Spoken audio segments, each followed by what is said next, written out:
The massive end-of-the-year, weekend-long Community Day Catch-Up event is here again, and this video will help you focus in on what you need. There's so much going on during these December Community Day events that it is usually best to pick a few featured Pokemon and focus on those. If you're new, the raid attackers are probably the best to focus on. If you're all set for the available raid attackers, then there are also some great PvP Pokemon that will be available during this event. And even better, you will be able to get the legacy move that most of these Pokemon need for GBL. I'll also break down when everything is going to be available, because that can be a little bit confusing for these two-day year-end Community Day events. As always, there's chapters in the description below, so you can find each piece of information easily. Now, the main part of the event is happening on Saturday, December 16th from 2 to 5 p.m. and Sunday, December 17th from 2 to 5 p.m. local time. But it's a bit more complicated than that as far as spawns, evolutions, and bonuses go, so let's break it down a little bit more. This year's Community Day Pokemon will be split into two groups over the 2 days, and they will spawn more frequently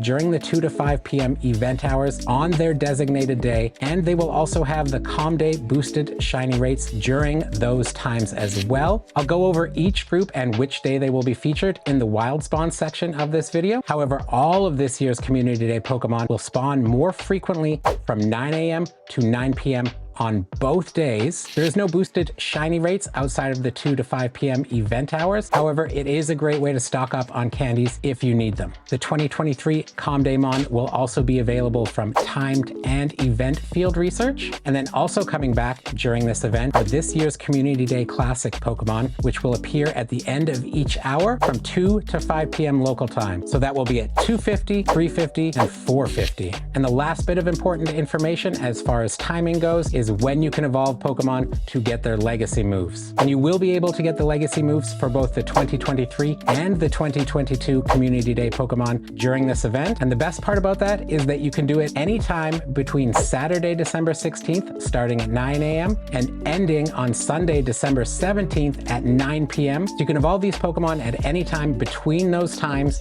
and get their legacy move. The one exception to that is Ursaluna, because technically you're only supposed to be able to evolve Ursaluna during full moons, and there will be no full moon during these 2 days. So Pokemon Go is going to make full moons happen in-game during a set time, which makes it a little bit more complicated for Ursaluna. You can see the times on screen right now. Now, if you have a Teddy Ursa that you've been waiting to evolve, you might want to set a reminder in your phone so that you can evolve it during the correct time and get the legacy move. With all that in mind, let's get into the rest of the details for the event. First up, we have the bonuses. Now, for the bonuses, we are going to get 2 times XP for catching Pokemon, 2 times Stardust for catching Pokemon, half hatch distance when eggs are placed into incubators during the event period, so that's from 2 to 5 p.m., 2 times candy for catching Pokemon, 2 times chance for trainers level 31 and up to receive Candy XL from catching Pokemon, lure modules activated during the event will last for 3 hours, incense, excluding daily adventure incense, that's activated during the event will also last for 3 hours. And then finally, we have our trading bonuses. So you'll get 1 additional special trade can be made for each day for a maximum of 2 per day, and trades will also require 50% less Stardust. Important to note that while most of these bonuses are only available from that 2 to 5 p.m. event hour window on each day, the trading bonuses are actually active from 9 a.m. to 9 p.m. on both days, so you have a little bit longer to make use of those trading bonuses on each day. Next up is research. We don't have a ton of information on the research, but it is fairly similar to regular Community Days, and I'm sure it'll be similar to past December Community Days. So we will have timed research that focuses on Pokemon encounters from both 2023 and 2022 Community Day Pokemon. It will also award King's Rocks, which you need to evolve the Slowpokes, and Magnetic Lures, which you need to evolve Charjabug. There's also going to be field research that will focus on the 2023 Community Day Pokemon only. And finally, there's going to be the standard $1 USD Community Day ticketed research, which is usually worth it because you get more encounters, and because they're research encounters, better chances at Shundos. You also usually get things like lures and incense, which you can use during the event. Next up, let's get into the wild spawns for each day. So as I mentioned, there will be 2 groups, 1 for each day. On day 1, which is Saturday, December 16th, between 2 to 5 p.m., we will see the first set of Calm Day Pokemon spawning more frequently and with their Community Day shiny rates. So this includes Slowpoke, Galarian Slowpoke, Togetic, Chespin, Fennekin, and Noibat. Then on Sunday, December 17th, 17th from 2 to 5 p.m., we will see the second set of Community Day Pokemon spawning more frequently, and again with their Community Day shiny rates. And this includes Poliwag, Wooper, Paldean Wooper, Timber, Axew, Froakie, and Grubbin. And also for wild spawns, we are going to see the Community Day Classic Pokemon come back. However, they are only going to be spawning at the last 10 minutes of each hour, as I mentioned before. This includes Charmander, Squirtle, Mareep, Swinub, and Larvitar. All right, that's all the wild spawns, so let's move on to the raids next. In the 1-star raids, we are going to see the featured 2022 Community Day Pokemon, which were Sandshrew, Alolan Sandshrew, Alolan Geodude, Hoppip, Teddiursa, Galarian Zigzagoon, Spheal, Starly, Roggenrola, Litwick, Dino, and Stuffle. These 2022 Community Day Pokemon are also going to be featured in the eggs, and because we have that half-hatch distance bonus, you might be able to hatch a few of these during the event if you're getting those eggs from spinning stops. Now, if you're not a person who likes to buy incubators and hatch eggs, this is probably not going to be a priority for you. For me personally, I'll probably only use the unlimited free incubator. I might use a few of the one-use incubators I got from the Expedition Access ticket as well. There will also be event stickers that you can get from opening up gifts and spinning Pokestops. You can also buy them in the in-game store, I guess, if people actually do that. There is often also a Community Day box that comes out as well. Sometimes it's worth it, sometimes it's not. It just depends whether it has items that you're actually going to use or not. In terms of showcases, there are going to be showcases. All it says is that there will be showcases for featured Pokemon. I'm currently taking bets on whether that featured Pokemon will all be Squirtle. All right, that's it for the event details. Now let's get into some meta relevancy. And because we have so many featured Pokemon, there is a lot to cover here. So we're only going to go through the most meta relevant ones, and we'll do it pretty quickly so that you can get an idea of what you need and be able to focus on that. Now, my top priority is usually raid attackers, like I said in the beginning, but if you're all set for raid attackers and you like GBL, you might want to focus on some of the more PvP oriented Pokemon, but ultimately it comes down to what you're missing in your collection and what you want or think you might use.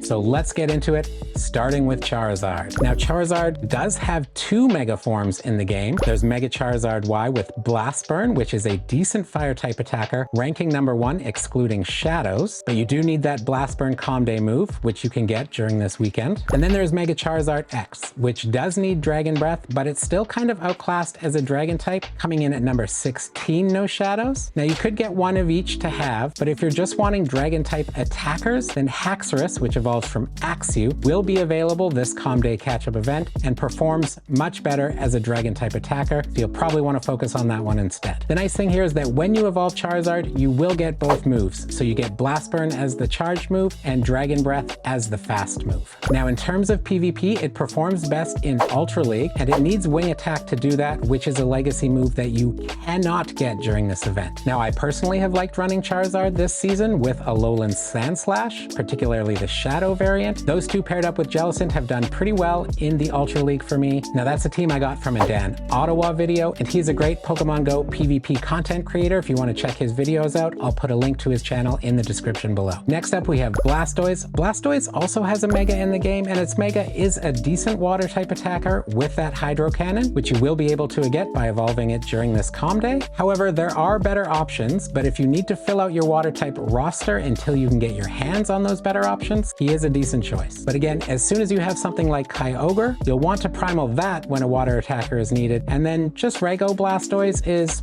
pretty underwhelming. Now, in terms of PvP, you can really only run him in the Ultra League. He comes in at rank 60, and you will want that legacy move Hydro Cannon here as well. Next up, we have Alolan Sandslash. Alolan Sandslash doesn't really have any PvE uses. However, in PvP, you do want that legacy fast move Shadow Claw, and generally the Shadow variant is better. And as I mentioned before, A-Slash has been a staple for me this season, and with Medicham dropping off in popularity a bit, it is safer to run now generally as well. But Psychic and Fire both do 256% damage, so you want to have an answer to each of those on your team to protect him. Next up, we have Poliwrath, which is one of the final evolutions of Poliwag, and is also a bit of a beast in the Ultra League right now, ranking at number 3 with that legacy move Counter. It's also ranked number 30 in the Great League, also with that legacy move, but this is slightly under the Shadow variant, which is at rank number 23 in the Great League. Now, that Water/Fighter typing gives it some good coverage, especially in the Ultra League meta, so get that legacy move this Calm Day if you want to run him in PvP. Then we have Politoed, which is the other final evolution of Poliwag, and you can also run Politoed in the Great or Ultra League. It does have a good moveset for covering its weaknesses, but generally Poliwrath ranks higher in each league, so unless you have a bunch of PvP Poliwags that you want to evolve, I would probably go with Poliwrath first. We also have Slowbro, which has a Mega in the game right now. Even as a Mega, it is 20 plus as a water type attacker. However, it is a good gym defender since it's so bulky. Now in terms of PvP, it is bulky, but it does have a low DPS, so generally the Galarian form does better in PvP. We also have Mareep, which will be spawning in the wild, and that evolves into Ampharos, which also has a Mega in the game. Now Mega Ampharos is ranked number 18 as an electric type attacker, and number 7 if you exclude shadows. So if you need electric type attackers, that could be a good one for you. Now in terms of PvP, it's good in the Ultra League, especially with its moveset, giving it a lot of coverage. Next is Wooper, which evolves into Quagsire. Now in terms of PvE, again, it can be a decent gym defender, but those who know his weakness to grass will make short work of Quagsire in gyms. In PvP, it is a great league generalist with some really good bulk, ranking at number 40 with the Shadow variant at number 17. You can ultimately run both of these in the Great League. Larvitar had a Community Day Classic, so it will be spawning at the last 10 minutes of every hour, and Larvitar evolves into Tyranitar. Tyranitar does have a Mega in the game. It is a great PvE Pokemon. Mega T-Tar is the premier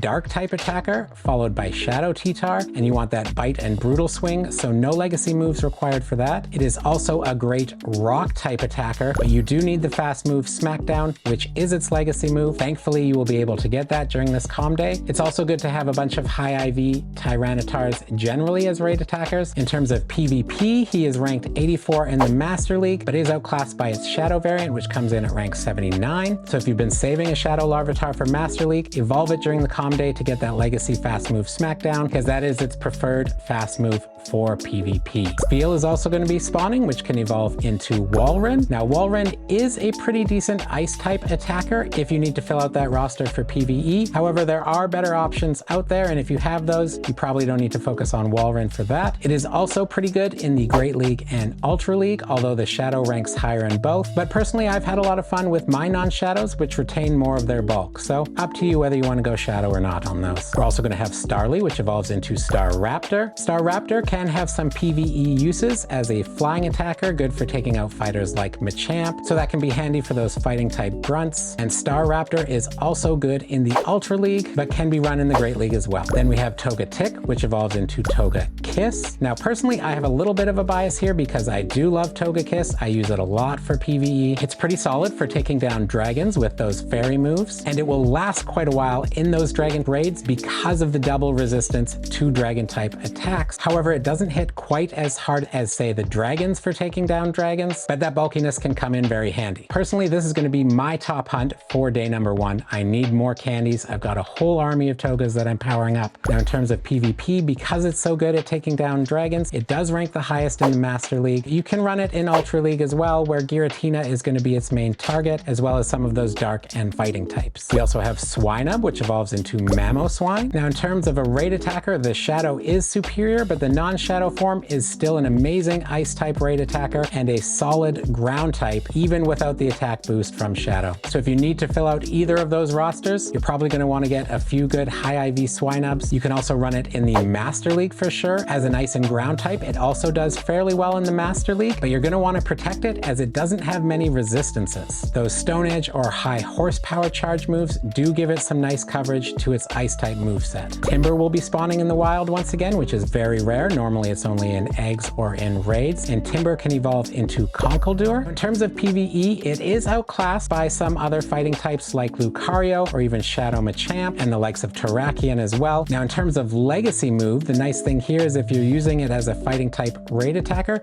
you don't need the legacy move. Because that legacy move is a dark move, it is Brutal Swing. The only time you want that is if you're going to run it in PvP, because that will give you a little bit more coverage. We also have Litwick, which evolves into Chandelure. Chandelure is a good no Mega, no Shadow fire type. In terms of running it in PvP, its Shadow is ranked higher in the Master League, but you still can run regular Chandelure as well. We also have Axew, which evolves into Haxorus. If you need to fill out your dragon type attackers, this will be a good one to get for now, especially if you have a bunch of candies from the previous Calm Day. However, it is a little bit squishy and there are some better options. So again, don't sink too much Stardust into this. It'll probably be a temporary fill in the roster. In terms of PvP, it is run in the Master League. It is a little bit squishy there as well, but it can put out some serious shield pressure and is quite a bit of fun to run in the Master League in my opinion. Next up we have Dino, which evolves into Hydreigon. Now in terms of a dragon type attacker, it is outclassed. However, it is a decent dark type attacker, but you will want that Brutal Swing legacy move, so get ready to evolve them if you want to fill out your dark type roster with this brutal Pokemon. It can also be run in the Master League, but watch out for those fighters and fairies as they will turn that brutality backwards into Hydreigon and can take it down fairly easily. We also have Fennekin spawning in the wild, which evolves into Delphox. Delphox is another one of these fill-in fire type raid attackers. So if you need to fill out that roster, you can get a few of them, but don't sink too many resources as they will be a holdover until you get something more powerful. Then we have Froakie, which evolves into Greninja as a water type attacker. Same position as Delphox. If you need to fill out that roster, you can get a few of them. Don't sink a lot of resources into it as you'll likely replace it with better water type raid attackers. Now in terms of PvP, it has some great speed for Great and Ultra League with Water Shuriken and Hydro Cannon. However, in the Master League, it just doesn't really have the stats to compete there. We also have Grubbin, which evolves into Charjabug and Vikavolt. So Vikavolt is the final form, Charjabug is the tier 2 form, and they each have different uses. So Vikavolt ranks in the top 10 no Mega no Shadows as an electric type attacker. So another one of those ones that's kind of a fill-in until you get more powerful electric type raid attackers. Now Charjabug as the tier 2 form is good in Great League, and it will get its legacy move Volt Switch if you evolve it during the event. We also have Stuffle, which evolves into Beware, and Stuffle is cute, so definitely keep it as a Stuffle. Don't evolve it into Beware, that's just silly.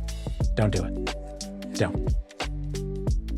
Don't do it. Okay, moving on, we also have Galarian Zigzagoon, which evolves into Obstagoon. Obstagoon can be run in the Great League and the Ultra League. It excels against Ghost and Steel types, as well as Walrein, which is amplified by that Obstruct move, which has a 100% chance to give buffs to attack and defense. And then it also gets an occasional buff from Night Slash. We also have Paldean Wooper, which evolves into Clodsire. So this is one of the newer additions, being a Paldean. It's really fun in PvP, especially Great League. You can also run it in Ultra League. And finally, we're going to have Teddy Ursa, which evolves into Ursa Luna. Now for this one, you're going to have to mark your calendars according to Niantic's moon phases, as this is when you can evolve Ursa Luna. You can see those dates and times during the event up on the screen now. There's not a lot of uses for Ursa Luna. In terms of PvE, it's just totally outclassed. You can run it in the Master League. You will want that high horsepower legacy move. So if you have a Teddy Ursa saved up for Master League, make sure you set a reminder in your phone for when to evolve it during this event.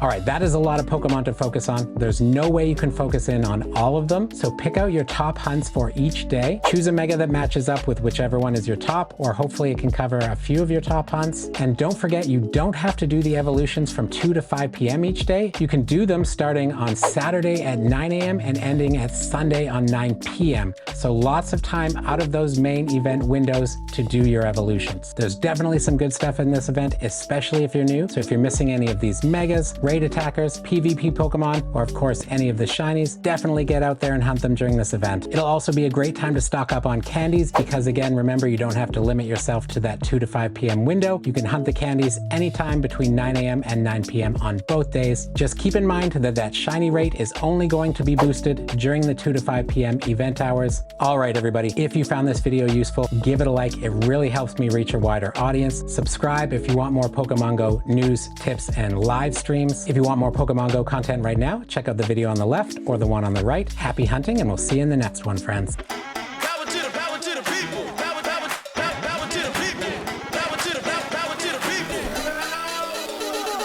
I've got something incredibly funky.